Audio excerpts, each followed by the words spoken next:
El arte es un mundo increíble. Es impresionante la inagotable creatividad con la que se han creado tantas obras a través de nuestra historia. Además, es una actividad que se reinventa una y otra vez. Sin duda, su límite es el límite de nuestro ingenio y creatividad. Pero, ¿qué significa el arte? ¿Todas las obras deben gustarnos? ¿Cómo podemos apreciarlas mejor? ¿Y quiénes son los artistas? Bienvenido a este primer video en el que te explico y resumo la introducción del libro La historia del arte de Ernest Gombrich, que si bien ya es un libro sencillo de leer y comprender, aquí están identificados los temas del aprendizaje que Gombrich nos quiso transmitir en sus páginas, explicados. La introducción del libro se llama El arte y los artistas, y la he dividido en 6 temas.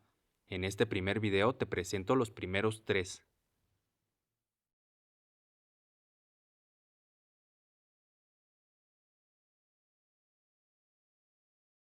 Con esta declaración, Gombrich empieza su libro invitándonos a replantearnos cómo entendemos el arte, también para ampliar nuestra perspectiva con 3 observaciones.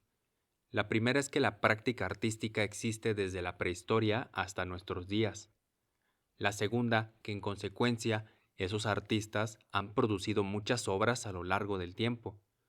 Y por último, que esas obras que nosotros llamamos arte han significado cosas distintas dependiendo el contexto histórico.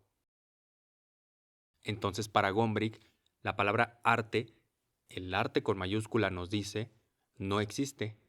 Lo califica de un fantasma y un ídolo.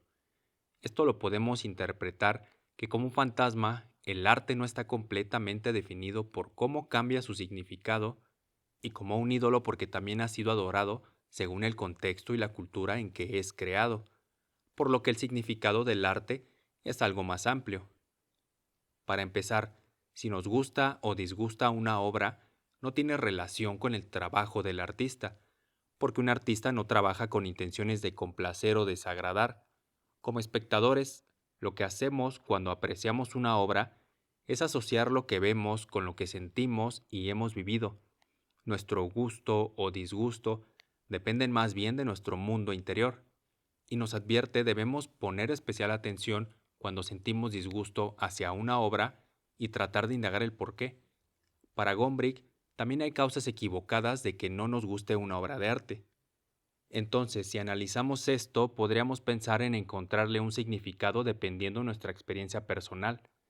Pero aunque busquemos el significado del arte o una obra en particular en nuestro interior o la historia, es importante estar atentos a los siguientes prejuicios en los que podríamos caer.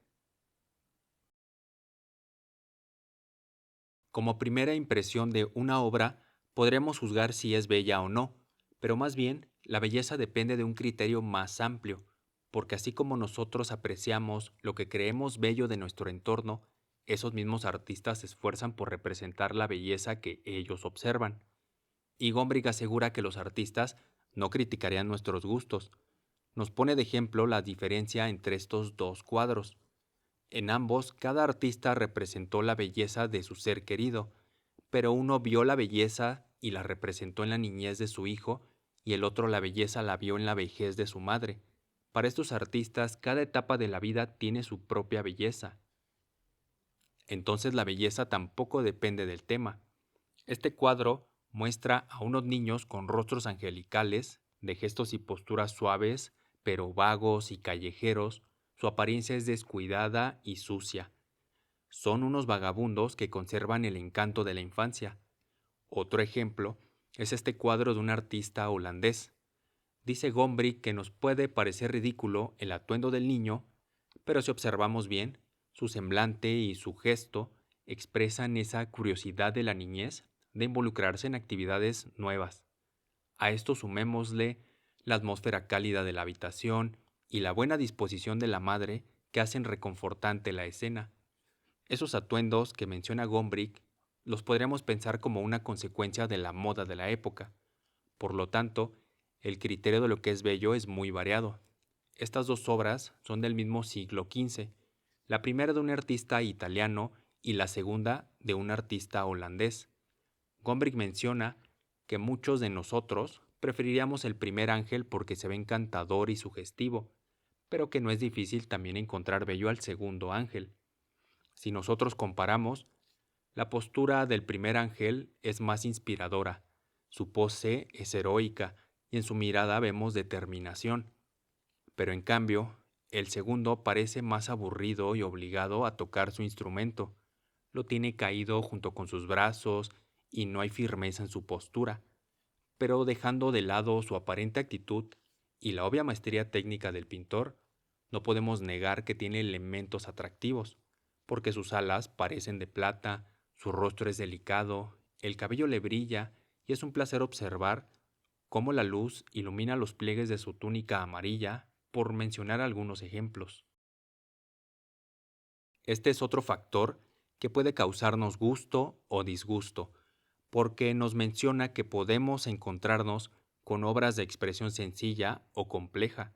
Una expresión sencilla y clara nos genera sensaciones o nos inspira sentimientos agradables y fáciles de identificar o entender. Y para ilustrar esto, Gombrich ofrece de nuevo dos imágenes. Primero este Cristo, que es una representación mundialmente famosa y fácil de leer porque expresa sin mucho esfuerzo agonía y pasión, pero en cambio, una expresión compleja ya nos despierta sensaciones más confusas, porque en obras así tenemos que invertir no solo nuestra apreciación, sino también debemos hacer un esfuerzo para examinarlas y descifrarlas, aunque esto no es negativo, porque nos motiva a interpretarlas para ofrecer nuestra propia opinión y perspectiva de la obra. Por ejemplo, esta imagen, que es el mismo tema que la anterior pero fue creada más de 400 años antes, evidentemente se diferencia en muchos aspectos visuales. Las formas son menos delicadas, los colores más saturados y oscuros, las líneas son más gruesas, es más robusta, en general, más bien parece que fue tallada en madera. Menciona Gombrich que la diferencia de estilos de ambas obras no significa que este segundo artista no haya sentido la misma pasión que el primero para enseñarnos lo impresionante que es observar obras de épocas más antiguas, hasta primitivas, cuando los artistas no contaban con muchos recursos técnicos o conceptuales y aún así se esforzaron por plasmar actitudes, expresiones, sentimientos, pero el próximo capítulo del libro nos habla más a detalle de estos periodos.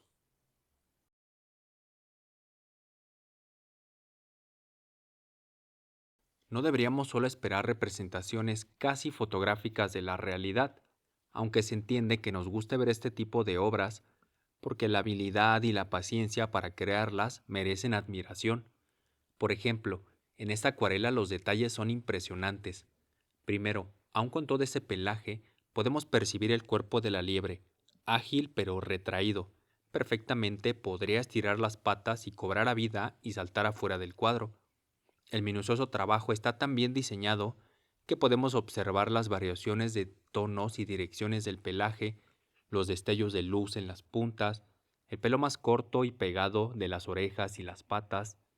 Es una obra impresionante de ver por la cantidad de detalle que tiene, aunque también hay obras que parecen menos trabajadas, pero que ilustran muy bien las características de lo que está representado, como este elefante, que es solo un boceto y sin embargo la maestría del artista en su oficio logró capturar de manera hábil e ingeniosa la rugosidad de la piel del elefante.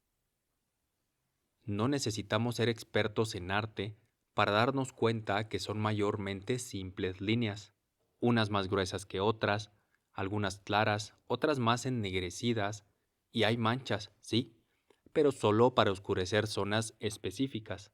Si observamos bien, allí donde las arrugas se amontonan más y hay menos luz, el trazo es más grueso y oscuro, como en el cuello, las axilas y el vientre.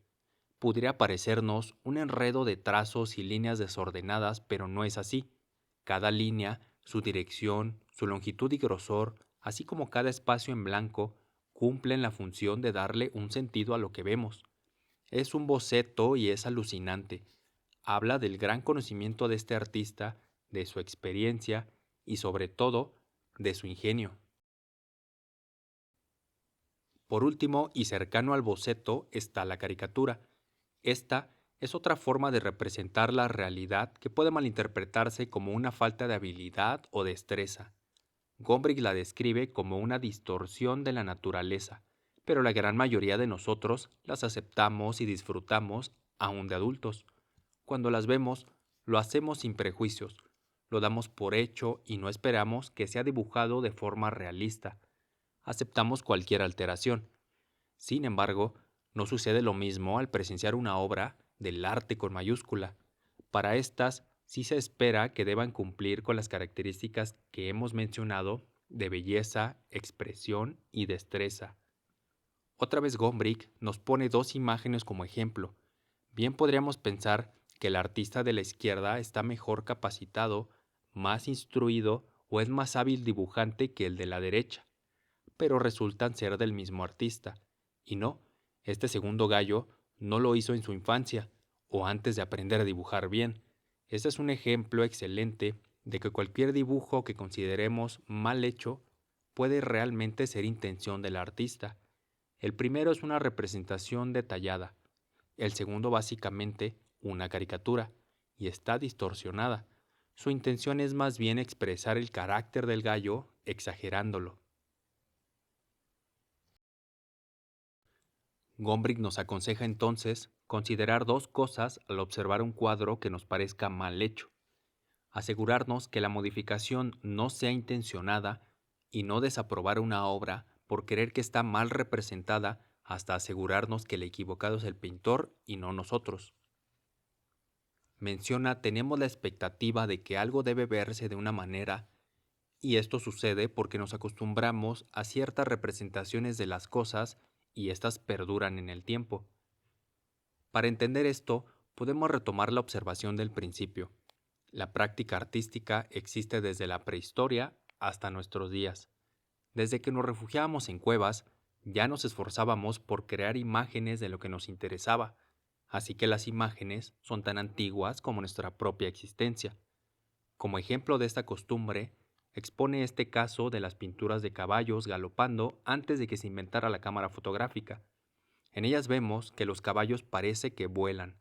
Podemos fácilmente asegurar que los artistas de este tiempo no se cuestionaban demasiado sobre la verdadera posición de las patas del caballo al correr a grandes velocidades, sino que al ver obras de otros artistas y estar acostumbrados a ellas, daban por sentado que esa era la forma correcta de representarlas.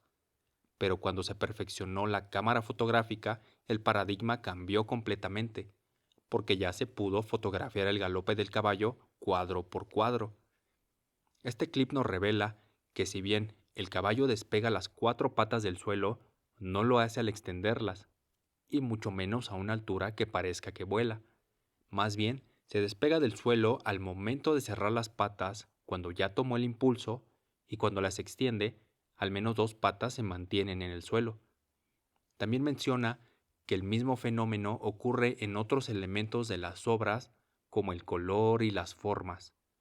Damos por sentado que deben verse de cierta manera y como pudimos observar, es importante olvidar estas ideas preconcebidas y prejuicios para poder contemplar las cosas con una visión de descubrimiento como lo han hecho estos y demás artistas. Justamente son ellos quienes producen obras muy interesantes e innovadoras, y también de ellos aprendemos a prestarle una atención especial a las cosas para encontrar ese atractivo de la realidad que realmente es muy exótico, diverso y colorido.